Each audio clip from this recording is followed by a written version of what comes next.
Iyad said, "It's not serious that we don't understand each other. We have the same opponents. You fight, I'll be by your side."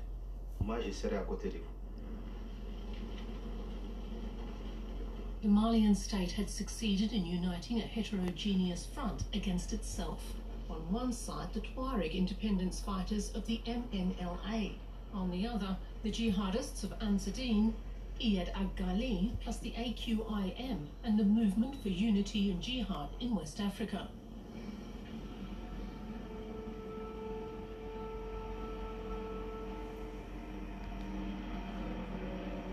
The third act of the Malian crisis started on the 17th of January 2012.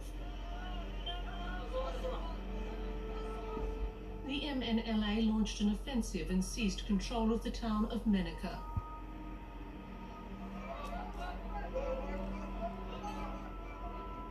The unlikely alliance of Tuaregs and jihadists toppled the major northern cities of Timbuktu, Gao and Kidal.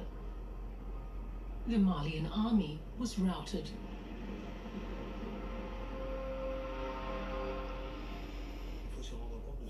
You have to realize what this territory is like. 1.2 million square kilometers and a geography and climate that is appalling, extremely difficult. Everything becomes complicated. How should the Malian army, with a few thousand men, defend such an inhospitable region?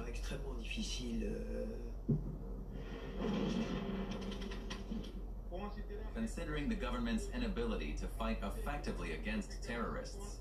The collapse of the Malian state continued. A military coup toppled President Amadou Toumani Touré. The chaos was at its peak. In that we bring an end to the government.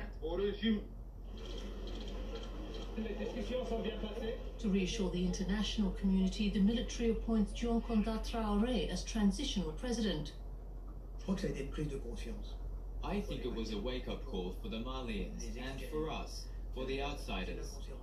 That's when we really realized the whole system of President Touré was very artificial and based on shady deals. It was extremely fragile and went up in smoke.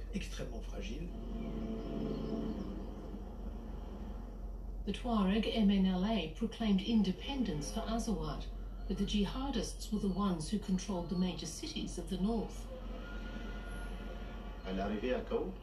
When we arrived in Gao, we realized that not only the AQMI, but also Ansar Dine and the Mujah were there.